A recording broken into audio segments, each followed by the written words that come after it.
दोस्तों, स्वागत है आपका आपके अपने YouTube चैनल दिसार जीकेजीएस क्लासेस में। दोस्तों, आप सब लोग कैसे हैं? उम्मीद करते हैं आप सब लोग अच्छे होंगे, मस्त होंगे, स्वस्थ होंगे और अपनी तैयारी बेहतरीन तरीके से आप सभी कर रहे होंगे।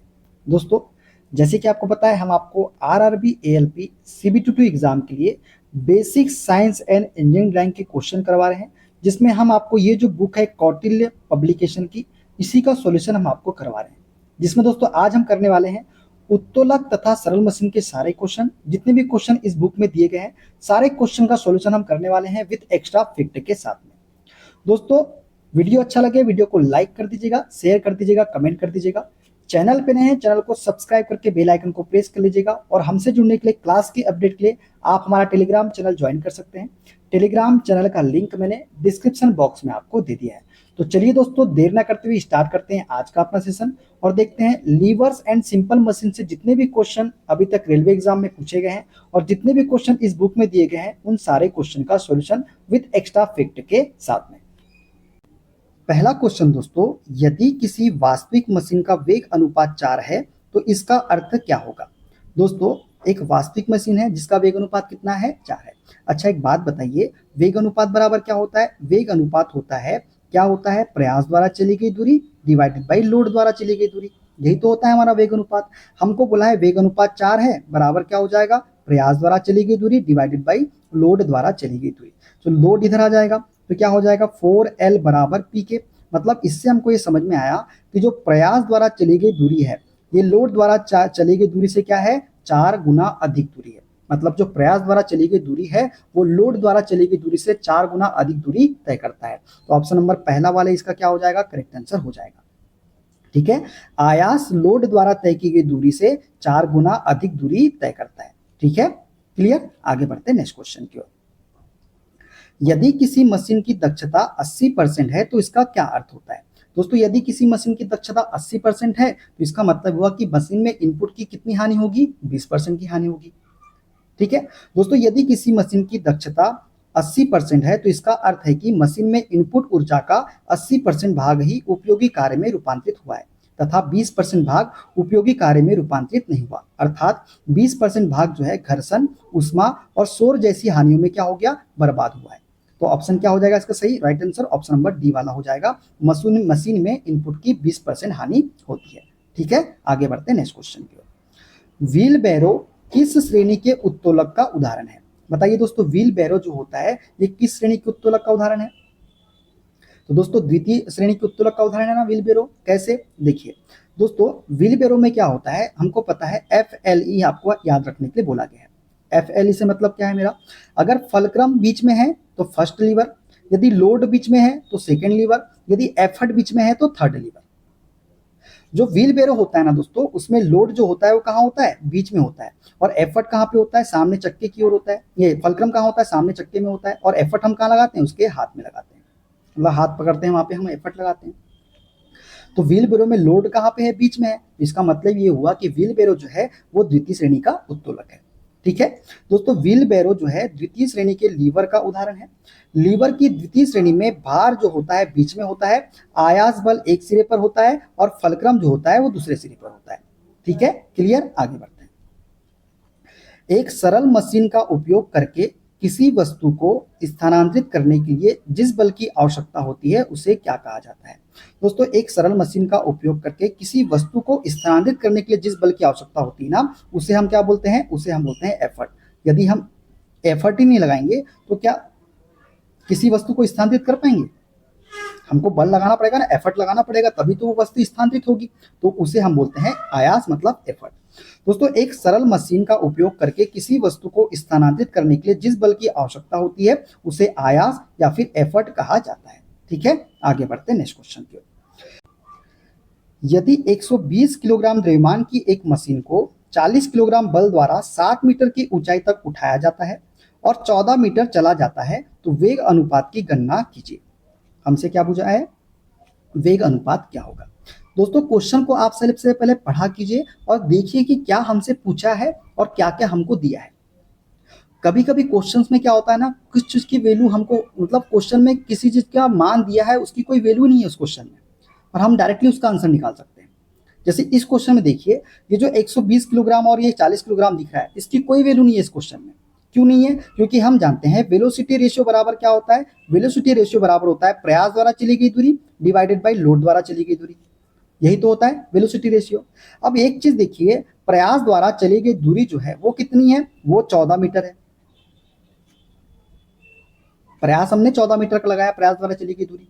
और भार द्वारा चली गई दूरी या लोड द्वारा चली गई दूरी कितनी है, 7 मीटर ही तो है। देखिए हमने जब बल के द्वारा बल लगाया तो 7 मीटर की ऊंचाई तक उठी, तो हम क्या मतलब जो बल के द्वारा चली गई दूरी कितनी है, 7 मीटर है।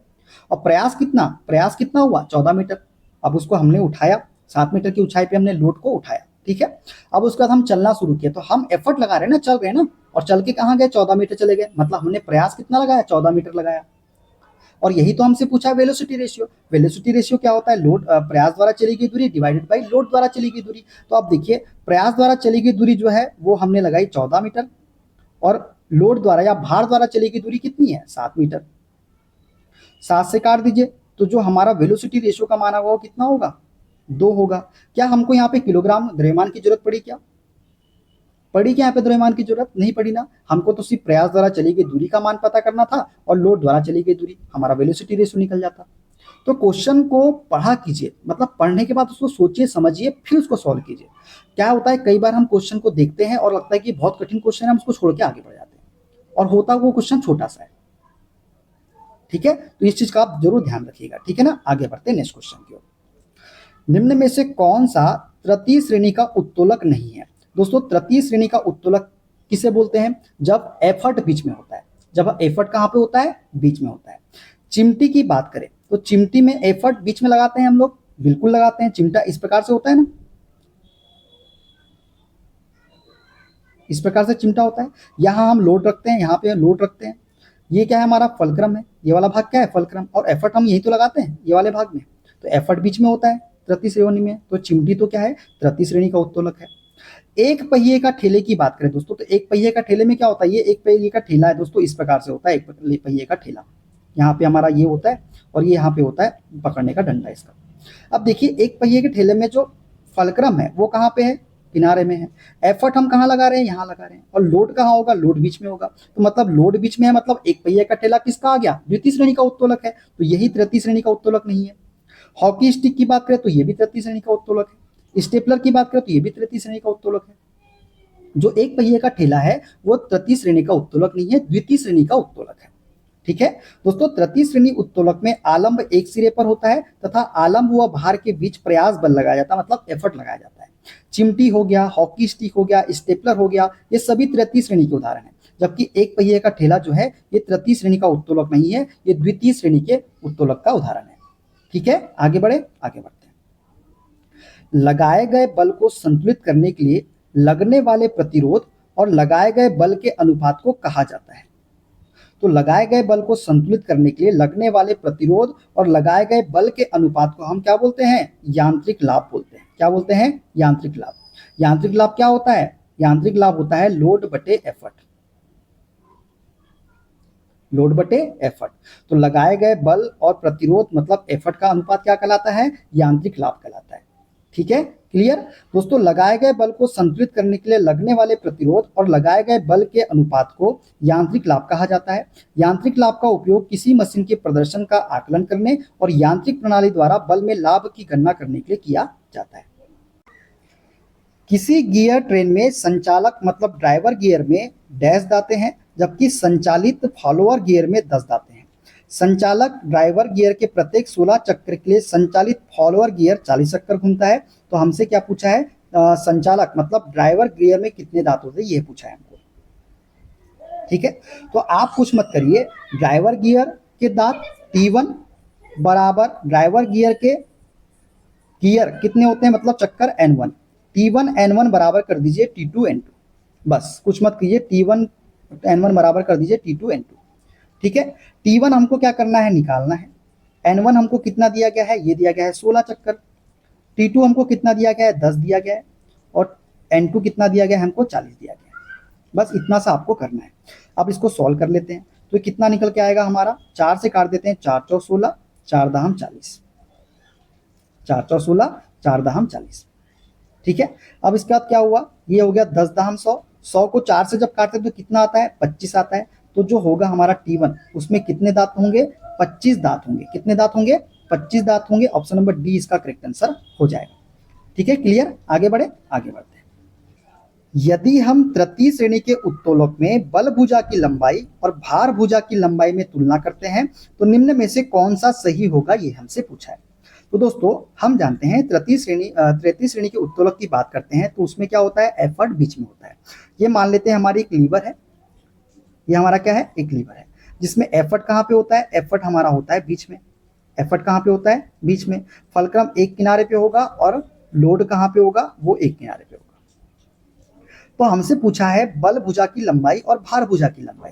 दोस्तों बल भुजा की लंबाई किसे बोलते हैं, बल भुजा की लंबाई मतलब फलक्रम से लोड के बीच की जो दूरी होती है, फलक्रम से लोड के बीच की जो दूरी होती है उसे हम बोलते हैं लोड आर्म। क्या बोलते हैं उसे, हम लोड आर्म बोलते हैं। और फलक्रम से एफर्ट के बीच की जो दूरी होती है उसे हम क्या बोलते हैं, एफर्ट आर्म बोलते हैं। क्या बोलते हैं, एफर्ट आर्म बोलते हैं। अब इस कंडीशन में देखा जाए तो तृतीय श्रेणी के उत्तोलक में लोड आर्म जो होती है वो एफर्ट आर्म से बड़ी होती है। मतलब ये बोला जाए कि लोड आर्म की जो लंबाई होती है वो एफर्ट आर्म की लंबाई से अधिक होती है तृतीय श्रेणी के लीवर में। तो ये हो सकता है, या फिर हम ये बोल सकते हैं एफर्ट आर्म जो होगी वो लोड आर्म से कम होगी। जो एफर्ट आर्म की लंबाई होगी वो लोड आर्म से क्या होगी, कम होगी, क्योंकि यहाँ पे लोड आर्म हमारी बड़ी है, अधिक दिख रही है आपको, और एफर्ट आर्म छोटी है। ये दोनों कंडीशन हो सकती है। अब देखते हैं ऑप्शन में हमको क्या दिया है।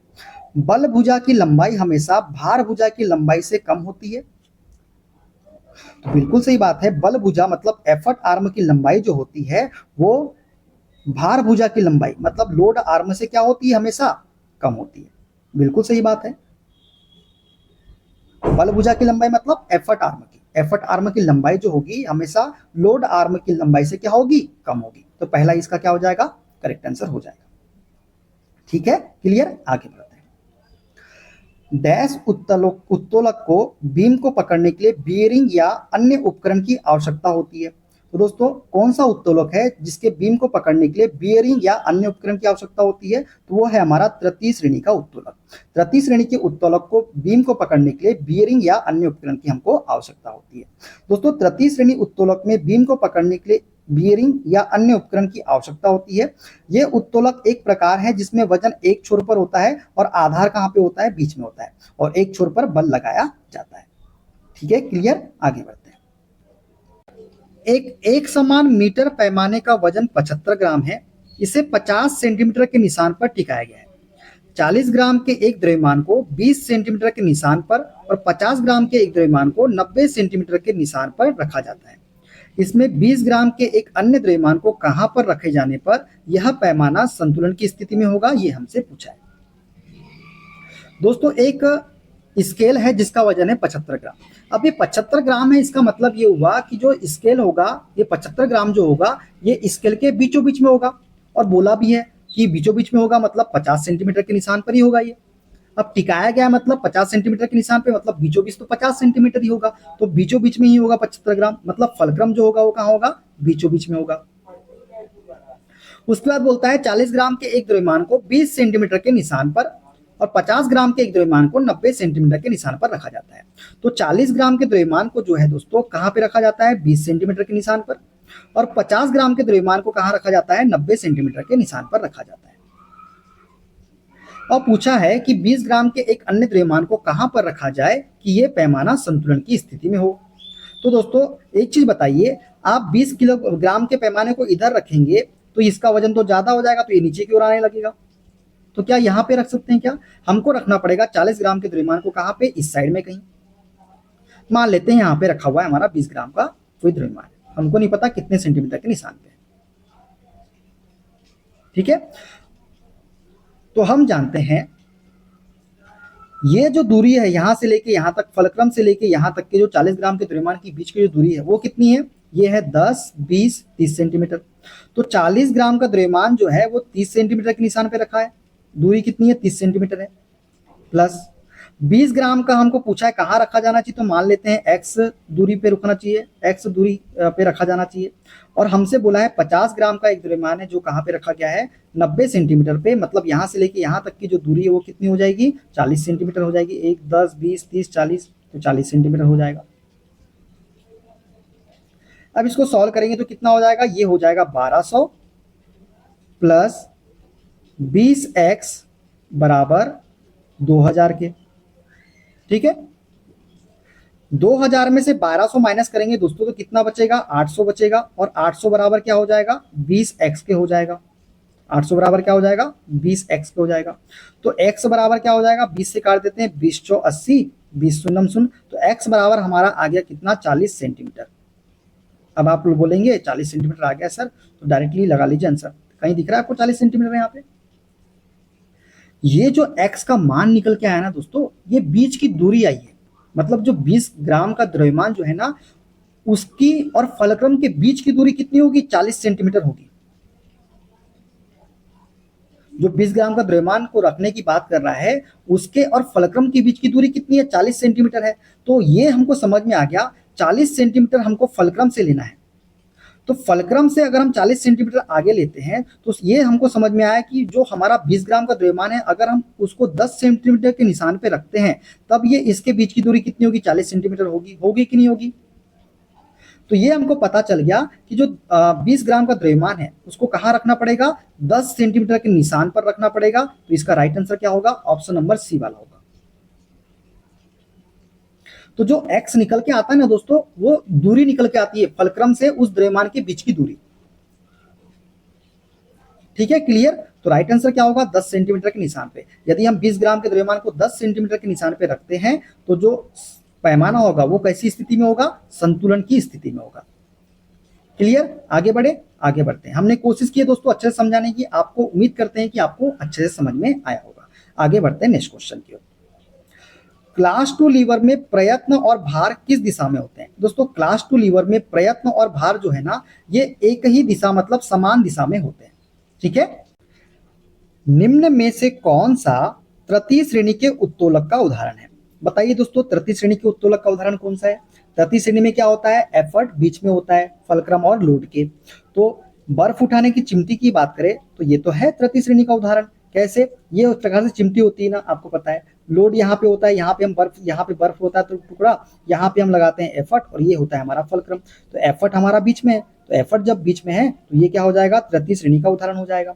बात करें सीसा की, तो सीसा कैसा होता है, सीसा में फलक्रम बीच में होता है। तो जब जिसमें फलक्रम बीच में होता है वो प्रथम श्रेणी का उदाहरण हो गया। एक पहिए के ठेले की बात करें तो ये द्वितीय श्रेणी का उदाहरण है, क्योंकि इसमें लोड बीच में होता है। बात करें सरोता या नट क्रिकर के बारे में तो ये भी द्वितीय श्रेणी का उदाहरण है, क्योंकि इसमें भी लोड क्या होता है, बीच में होता है। तो सभी याद रख लोगे आप, कोई दिक्कत नहीं ना। आगे बढ़ते हैं। उस घिरनी प्रणाली का वेग अनुपात ज्ञात करें जिसकी दक्षता 50% हो और इस पर 100 न्यूटन का बल लगाए जाने पर 250 न्यूटन का भार उठाती हो।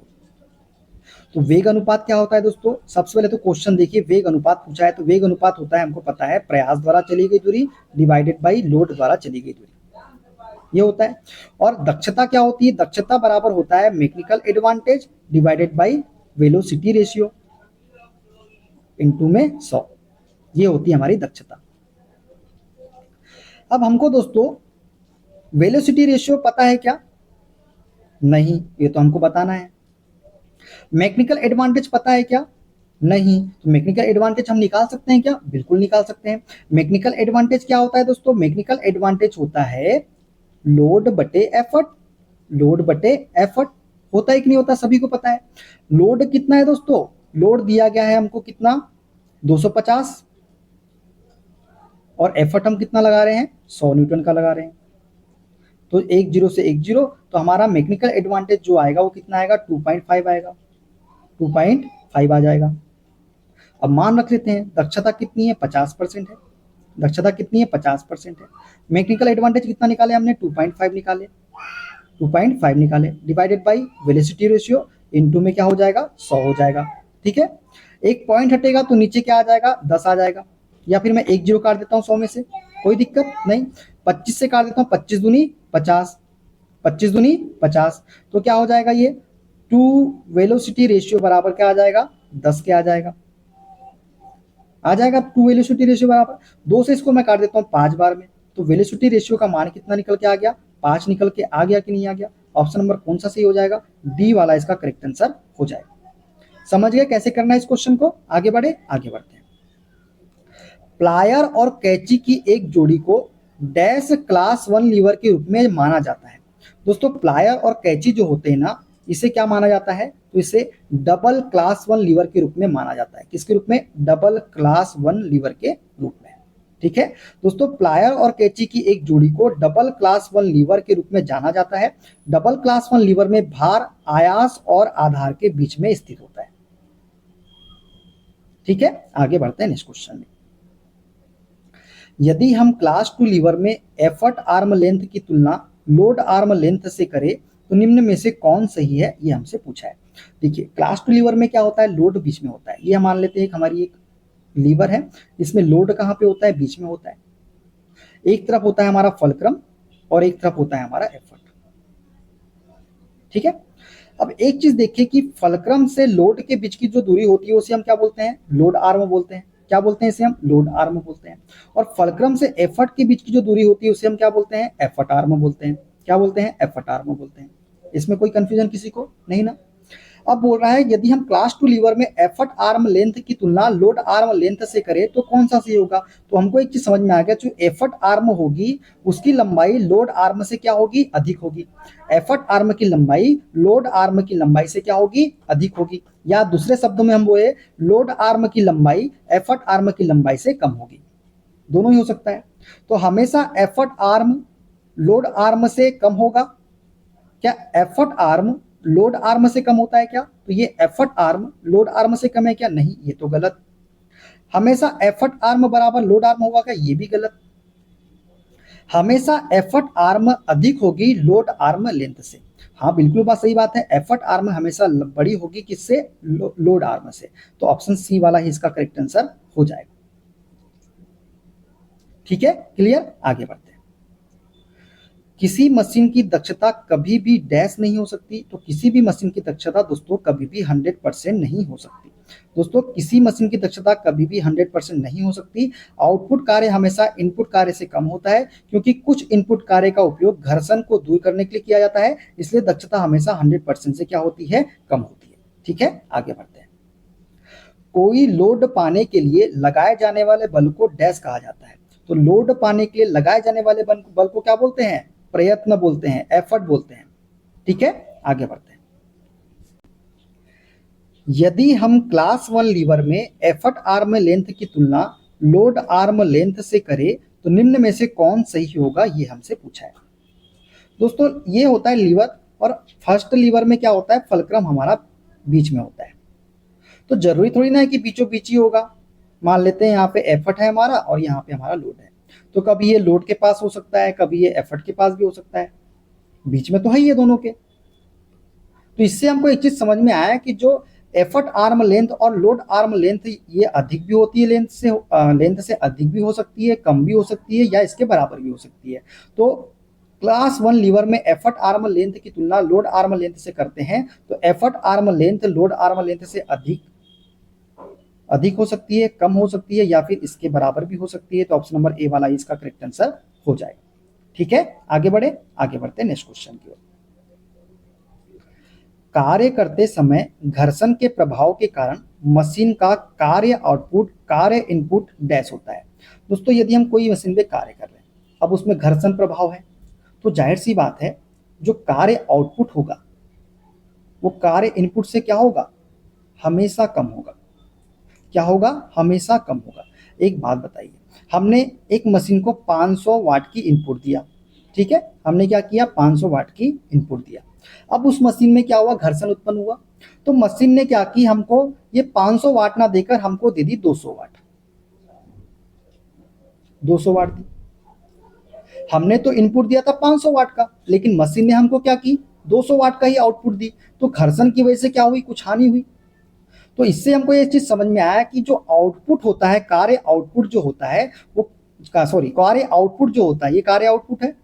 जो कार्य आउटपुट होता है वो कार्य इनपुट से हमेशा क्या होता है, कम होता है, यदि घर्षण का प्रभाव है तो ऑप्शन नंबर बी वाला इसका करेक्ट आंसर हो जाएगा।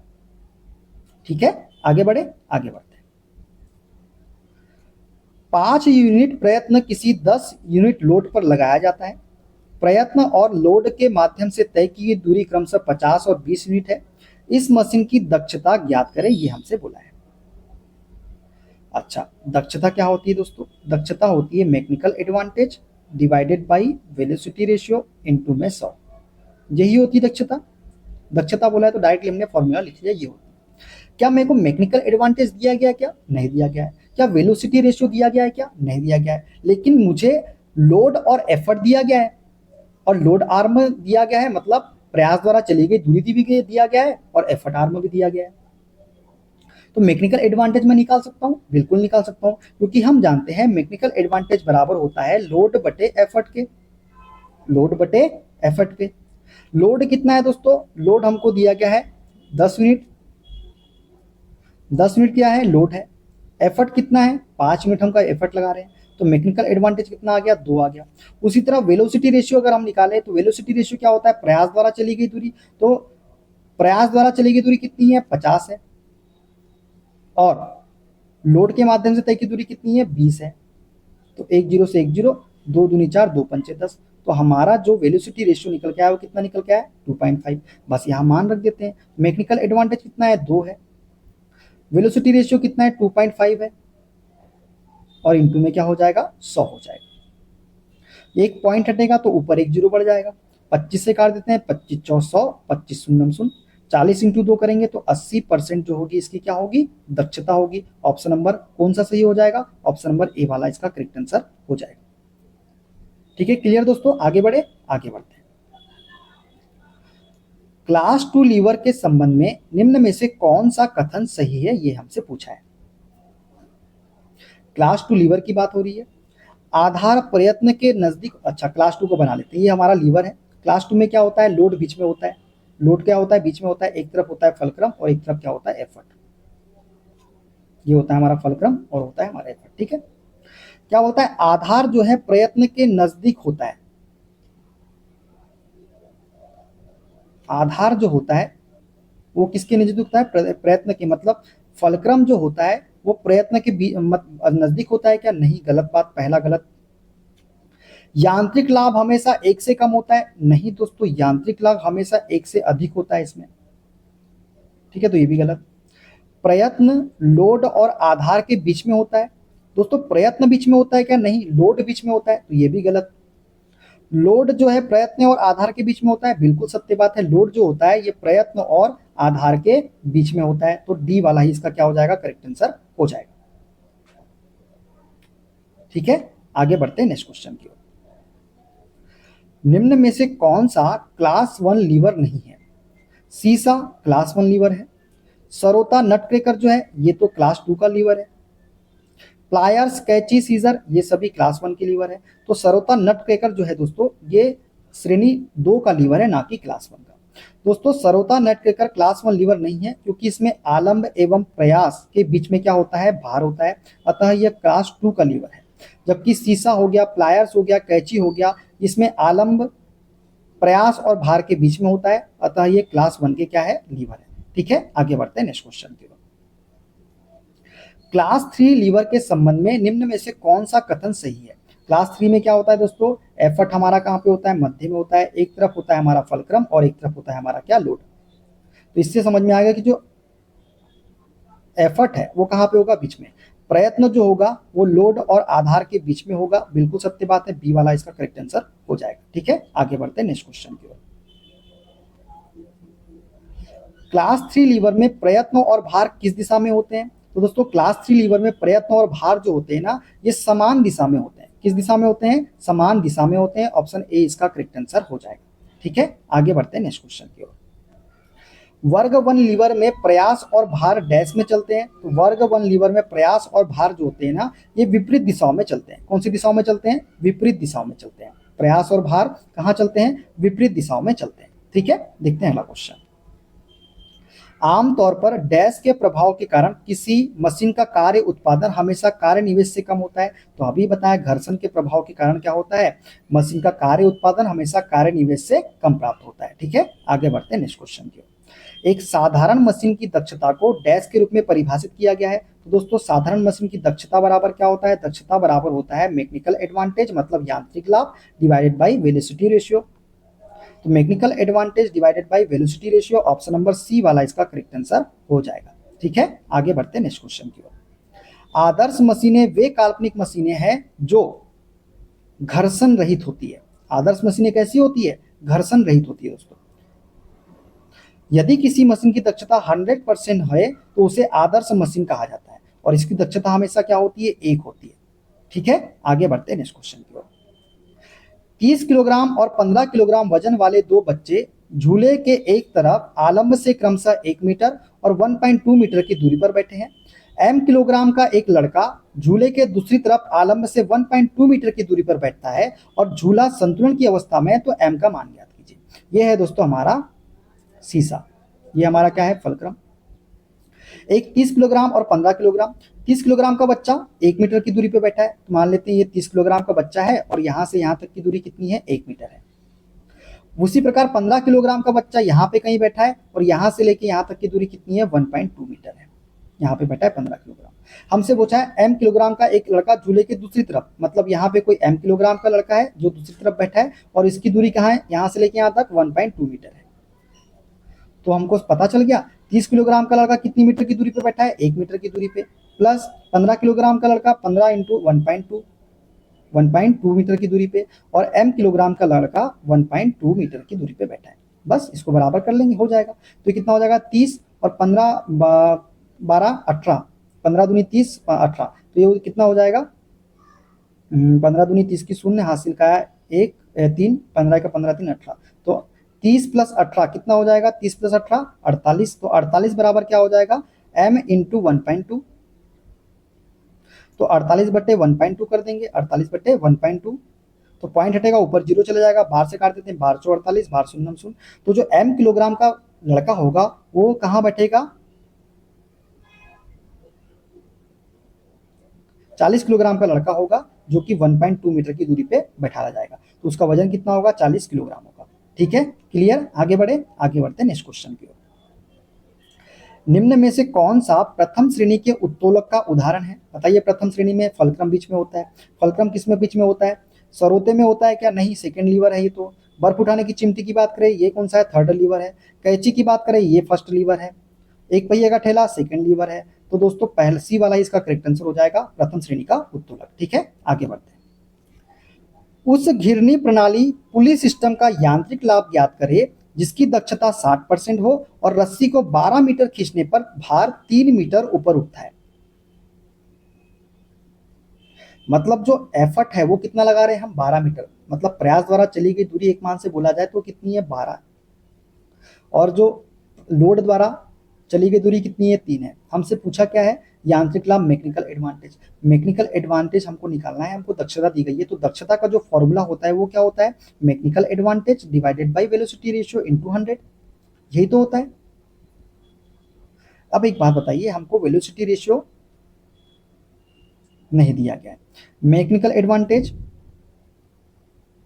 नहीं दिया गया है, तो दोस्तों कहीं ना कहीं हम मैकेनिकल एडवांटेज हमको निकालना है, तो हम जानते हैं दक्षता हमको कितनी दी गई है? वो दी गई है 60%। मैकेनिकल एडवांटेज हमको निकालना है, और वेलोसिटी रेशियो क्या होता है? प्रयास द्वारा चली गई दूरी डिवाइडेड बाय लोड द्वारा चली गई दूरी। तो प्रयास द्वारा चली गई दूरी कितनी है? 12 है, और लोड द्वारा चली गई दूरी कितनी है? 3 है। तो ये क्या हो जाएगा? 3 से काट देंगे, 3 चौ 12, ये हो जाएगा 60 इंटू 4 डिवाइडेड बाई 100 हो जाएगा, क्योंकि 100 भी है साथ में यहाँ पे। तो एक जीरो से एक जीरो काट देते हैं, 6 चौ 24, 24 बटे 10 करेंगे तो जो हमारा मैकेनिकल एडवांटेज आएगा वो कितना आएगा? 2.4 आएगा। ऑप्शन नंबर सी वाला इसका करेक्ट आंसर हो जाएगा। ठीक है, आगे बढ़ते हैं। एक निश्चित गियर ट्रेन में संचालक गियर में 18 दांते हैं जबकि संचालित गियर में 8 दांते हैं। संचालक के प्रत्येक 16 चक्कर के लिए संचालित गियर का बार घूमता है। अभी हमने बताया था T1 N1 बराबर कर दो T2 N2 के, बस इतना कर लो, डायरेक्टली आंसर निकल जाएगा, कुछ सोचने की जरूरत नहीं है।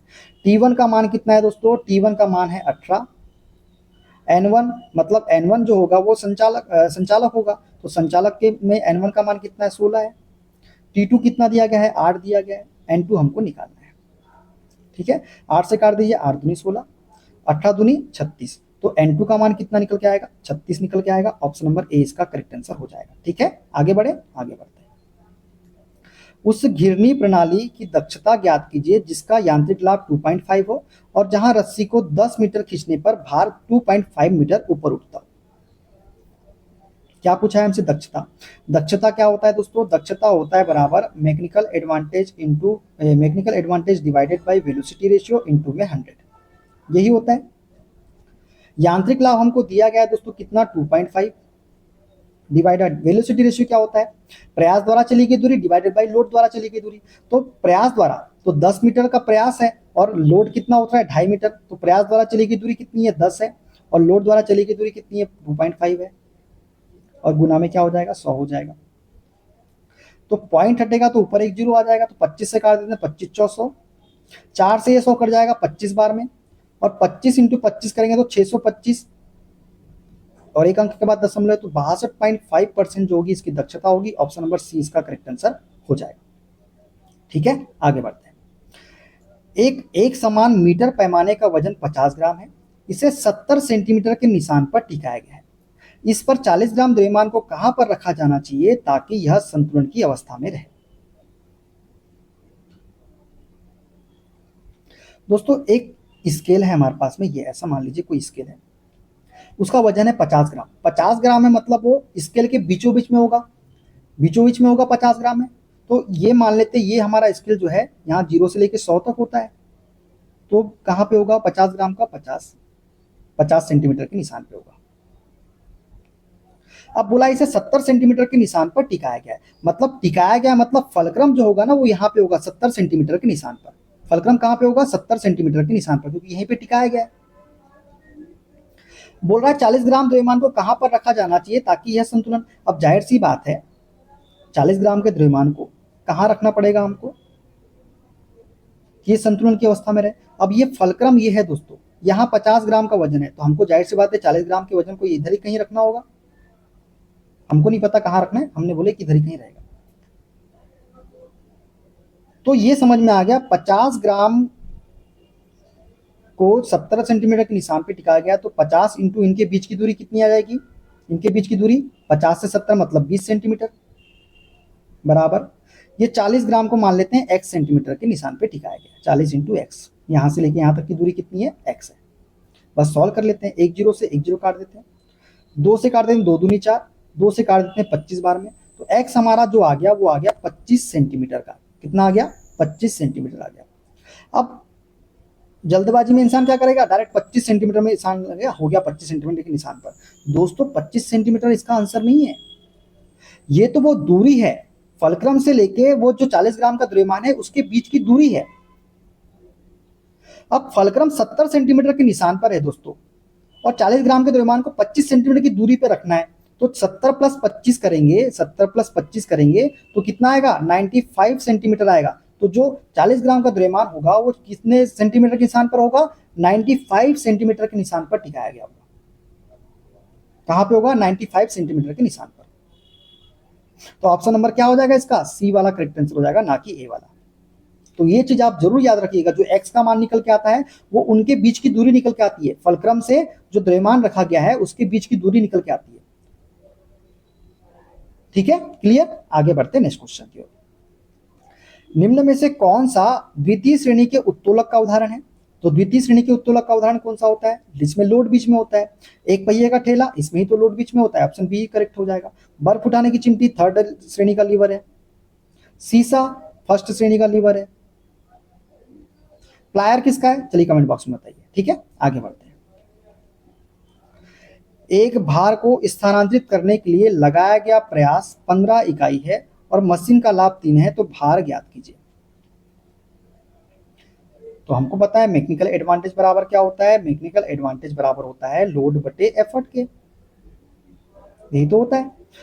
मैकेनिकल एडवांटेज कितना है, 3 है, लोड कितना है हमको निकालना है, और हमको एफर्ट कितना दिया है, 15 दिया गया है, तो 15 दिया 45, तो 45 इकाई जो होगा वो क्या होगा, हमारा लोड का मान होगा तो ऑप्शन कौन सा सही हो जाएगा? ऑप्शन नंबर डी वाला इसका करेक्ट आंसर हो जाएगा। ठीक है, आगे बढ़े।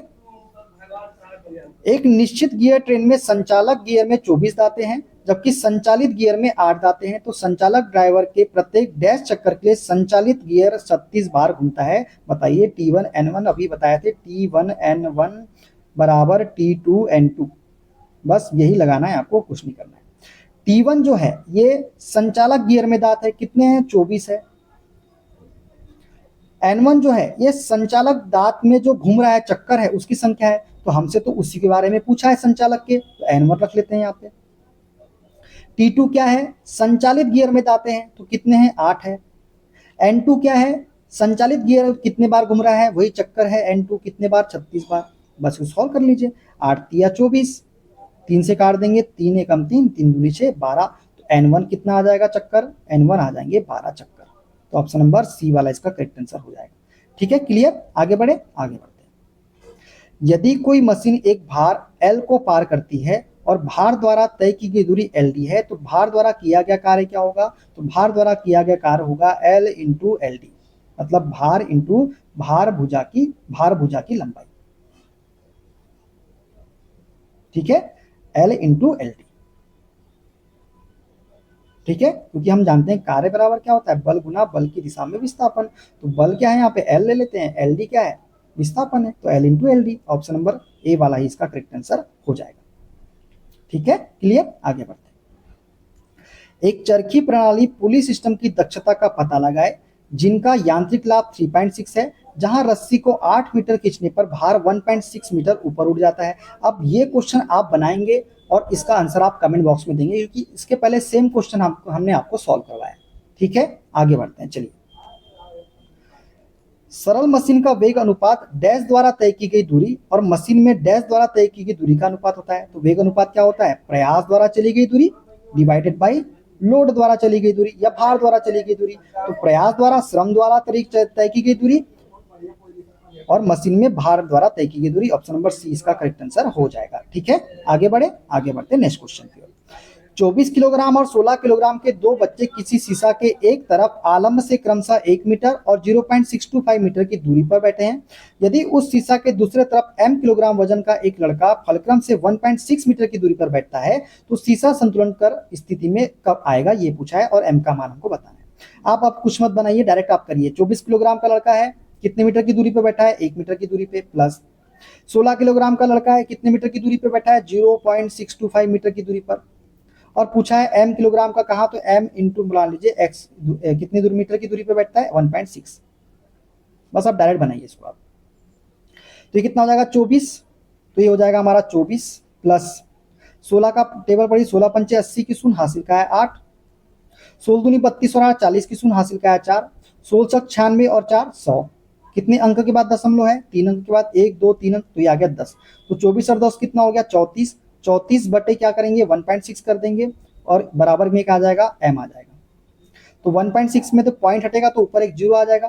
तो 340 बटे 16, तो 16 से भाग दीजिए, 16 दूनी 32, बच गया कितना? 2, 16 एकम 16, बच गया कितना?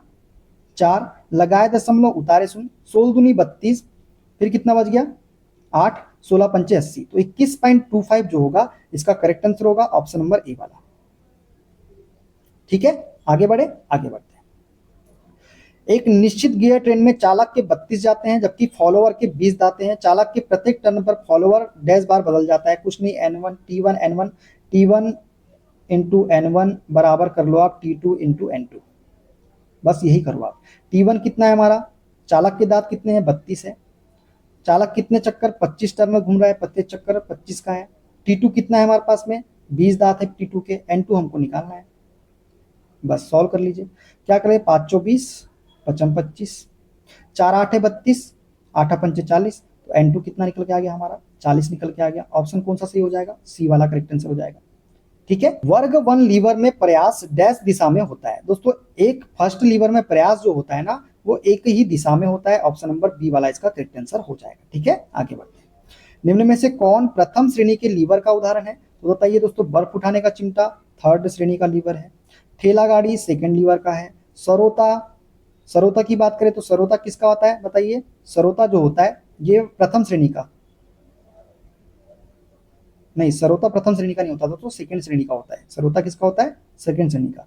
सनसी फ्लायर जो है यही होता है फर्स्ट श्रेणी का उदाहरण। तो ऑप्शन नंबर डी इसका करेक्ट आंसर हो जाएगा। ठीक है, आगे बढ़ते हैं। किस वर्ग के उत्तोलक में आलंब आयास और भार के बीच में होता है? आलंब मतलब फलक्रम, फलक्रम किस में होता है? फर्स्ट श्रेणी के लीवर में ही फलक्रम बीच में होता है। ऑप्शन पहला इसका करेक्ट आंसर हो जाएगा। ठीक है, आगे बढ़ते हैं। निम्न में से कौन सा प्रथम प्रकार के उत्तोलक का उदाहरण है? तो बताइए, प्रथम प्रकार का मतलब फलक्रम बीच में, तो फलक्रम किस में बीच में होता है? कोल्ड टोंग्स में होता है क्या? नहीं। ब्रेक पेडल में होता है क्या फलक्रम बीच में? बिल्कुल, तो बी वाला इसका करेक्ट आंसर हो जाएगा। ठीक है, आगे बढ़ते हैं। कैंची सरल मशीनों की श्रेणी से संबंधित है जिन्हें लीवर कहा जाता है। चूंकि यह प्रथम श्रेणी का लीवर है, दोस्तों प्रथम श्रेणी का लीवर है, इसका मतलब है कि फलक्रम कहाँ पे होगा? बीच में होगा लोड और एफर्ट के। तो फलक्रम जो होता है वो लोड और एफर्ट के बीच में होता है। फलक्रम जो होता है वो लोड और प्रयास के बीच में, ये भी सही है। लोड जो होता है फलक्रम और प्रयास के बीच में नहीं दोस्तों, कैंची सरल मशीनों की श्रेणी से संबंधित है जिन्हें लीवर कहा जाता है। तो यह प्रथम श्रेणी का लीवर है, तो प्रथम श्रेणी के लीवर में तो फलक्रम बीच में होता है ना, फलक्रम बीच में होता है, तो फलक्रम भार और प्रयास के बीच में होगा, तो बी वाला कहाँ होगा? ए वाला ही इसका करेक्ट आंसर होगा। तो पहला ही इसका क्या हो जाएगा? करेक्ट आंसर बी नहीं होगा दोस्तों ना। ठीक है, आगे बढ़ते हैं नेक्स्ट क्वेश्चन पे। एक साधारण मशीन का वेग अनुपात 20-25 किलोग्राम के प्रयास से 400 किलोग्राम का वजन उठाया जाता है। दक्षता ज्ञात कीजिए। दक्षता क्या होता है? Mechanical advantage divided by velocity ratio, यही होता है, इनटू में 100। ठीक है, अब दक्षता हमको बोला है ज्ञात करने का। हमको मैकेनिकल एडवांटेज दिया गया है क्या? नहीं दिया गया है। मैकेनिकल एडवांटेज क्या होता है? लोड बटे एफर्ट। तो लोड कितना है? लोड हमको 400 किलोग्राम है, तो 400 बटे 25 डिवाइडेड वेलोसिटी रेशियो कितना है? 20 है, और गुना में 100। बस यही तो करना है सर हमको। 25 से काट देते हैं, 25 से कम 25 बचेगा कितना? 15। 25 छक 150, तो ये हो जाएगा 16 बटे 20 इंटू में 100। तो 20 पंचे 100, 16 पंचे 80, तो 80% जो होगी इसकी क्या होगी? दक्षता होगी। ऑप्शन नंबर डी इसका करेक्ट आंसर हो जाएगा। ठीक है, आगे बढ़ते हैं। निम्न में से कौन सा एक उत्तोलक नहीं है? दोस्तों उत्तोलक कौन सा नहीं है? तो चाकू जो है ना, ये उत्तोलक की श्रेणी में नहीं आता है। ऑप्शन बी इसका करेक्ट आंसर हो जाएगा। ठीक है, आगे बढ़ते हैं। 15 के वेग अनुपात वाली साधारण मशीन के प्रयोग द्वारा 2700 किलोग्राम का लोड उठाया जाता है। मशीन की दक्षता ज्ञात की, जबकि प्रयास 300 ग्राम है। तो दक्षता बराबर सभी को पता है, मैकेनिकल एडवांटेज बराबर mechanical advantage divided by velocity ratio into 100। ठीक है, हमको मैकेनिकल एडवांटेज नहीं दिया गया है, लेकिन हमको बोला गया है कि लोड कितना उठाया जा रहा है? लेड 27 किलोग्राम का लोड उठाया जाता है, और प्रयास कितना है? 300 ग्राम। तो मैकेनिकल एडवांटेज क्या होता है? लोड बटे एफर्ट। लोड कितना है? 2700 है, एफर्ट कितना है? 300 है, तो काट लेते हैं इसको, 2 0 से 2 0 कट गया, 3 9 27। तो मैकेनिकल एडवांटेज कितना आ गया? 9 आ गया। वेलोसिटी रेशियो का मान तो हमको दिया गया है, तो 9 बटे वेलोसिटी रेशियो का मान कितना है? 15, और गुना में क्या हो जाएगा? 100 हो जाएगा। काट लेते हैं, 5 दिया 15, 5 दूनी 10, 5 शून्य शून्य, 3 से काट देते, 3 तिया 9, और 3 दूनी 6, मतलब 60% जो होगी उसकी क्या होगी? दक्षता होगी। ऑप्शन नंबर डी इसका करेक्ट आंसर हो जाएगा। ठीक है, आगे बढ़ते हैं। यदि किसी साधारण मशीन में 25 किलोग्राम का प्रयास लगाकर कुछ भार उठाया जाता है, यदि मशीन की दक्षता 60% व वेग अनुपात 20 है, तो भार का मान ज्ञात कीजिए, मतलब लोड हमको बताना है, यही बोला है हमसे। तो दक्षता बराबर क्या होता है दोस्तों? Mechanical advantage divided by velocity ratio into 100, यही होता है हमारी दक्षता। यही होता है कि नहीं होता है? तो कहीं ना कहीं ये देखा जाए कि हमको दक्षता 60 दी गई है, मैकेनिकल एडवांटेज में हमको मैकेनिकल एडवांटेज क्या होता है? लोड बटे एफर्ट। तो लोड हमको निकालना है, एफर्ट कितना है? 25 है, और वेलोसिटी रेशियो का मान कितना है? 20 दिया गया है, और गुना में क्या होगा? 100 होगा, यही होगा। तो इसको मैं ऐसा लिख सकता हूं, 60 बराबर L बटे 25 इंटू 20 इंटू 100, ऐसे भी तो लिख सकता हूं मैं इसको। काट लेते हैं, 25 चौक 100, 4 पंचे 4 पंचे 20, 5 से इसको 60 में मल्टीप्लाई करेंगे तो 5 छक 30, तो 300 किलोग्राम जो होगा वो लोड का मान होगा। डायरेक्टली हम इसको निकाल के लेके आ गए, 300 किलोग्राम। ऑप्शन नंबर ए इसका करेक्ट आंसर हो जाएगा। क्लियर, आगे बढ़े, आगे बढ़ते हैं। पहिया या धुरी मशीन में 150 किलोग्राम के भार को उठाने के लिए कितने प्रयास की आवश्यकता होगी यदि मशीन की दक्षता 75% है और वेग अनुपात 2.5 दिया गया है। बस दक्षता कितनी दी गई है हमको, 75% दी गई है। हमको बोला है क्या निकालना है, प्रयास। तो लोड मैकेनिकल एडवांटेज क्या होता है, लोड बटे एफर्ट। लोड कितना है 150 है, एफर्ट हमको निकालना है, और वेलोसिटी रेशियो का मान कितना दिया गया है 2.5 दिया गया है। गुना में क्या करेंगे, इसको हम 100 कर देंगे, तो पॉइंट हटेगा तो ऊपर एक जीरो और बढ़ जाएगा। 25 से काट देते हैं, 25 चौ 100, 25 शून्य शून्य। तो ये हमको समझ में आ गया। 25 से और काट देते हैं, 25 दिया 75, 25 छक 150। तो ये हो गया 3 एफर्ट बराबर 6 चौ 24, 240 के। तो काट देते 3 से 3 8 है 24, 3 शून्य शून्य। तो एफर्ट का मान कितना आ गया, 80 निकल के आ गया। ऑप्शन नंबर सी वाला इसका करेक्ट आंसर हो गया। ठीक है, आगे बढ़ते हैं। किसी आदर्श मशीन के लिए सही कथन क्या होता है। दोस्तों आदर्श मशीन के लिए जो सही कथन है, इसमें वेग अनुपात जो होता है वो यांत्रिक लाभ के बराबर होता है आदर्श मशीन में। ठीक है, आगे बढ़ते हैं नेक्स्ट क्वेश्चन की ओर। एक 60 किलोग्राम का लड़का एक शीशा के आधार से 1.2 मीटर की दूरी पर बैठा है। इसे संतुलित करने के लिए 20 किलोग्राम के दूसरे लड़के को दूसरी तरफ कहां बैठना चाहिए। अब कुछ नहीं करना है, बस 60 किलोग्राम का कितने मीटर की दूरी पर है, 1.2 मीटर की दूरी पर। बोला है 20 किलोग्राम का, मान लेते हैं एक्स दूरी पर बैठा है। बस कर लेते हैं इसको सॉल्व। पॉइंट हटेगा तो नीचे क्या आ जाएगा, जीरो आ जाएगा। एक जीरो से एक जीरो कट जाएगा। किससे काट दे, 10 2 से काट दे, 2 से काट दे, 2 दाहम 20, 2 तिया 6। फिर काट दे, 2 पंचे 10, 2 छक 12। तो ये होगा 6 तिया 18, 18 बटे 5, 18 बटे 5 करेंगे तो 5 तिया 15, बच गया किन 5 छक 30, 3.6 जो होगा इसका राइट आंसर होगा। ऑप्शन नंबर ए वाला इसका करेक्ट आंसर हो जाएगा। ठीक है, आगे बढ़ते हैं। तो दोस्तों यहाँ पे ये हमारा चैप्टर जो है पूरी तरह से समाप्त होता है। वीडियो कैसा लगा कमेंट बॉक्स में जरूर बताइएगा। वीडियो अच्छा लगे वीडियो को लाइक कर दीजिएगा, शेयर कर दीजिएगा, कमेंट कर दीजिएगा। चैनल पे नए हैं चैनल को सब्सक्राइब करके बेल आइकन को प्रेस कर लीजिएगा। मिलते हैं अगले वीडियो में अगले टॉपिक के साथ में। अपना ख्याल रखिए। Okay, bye bye, take care.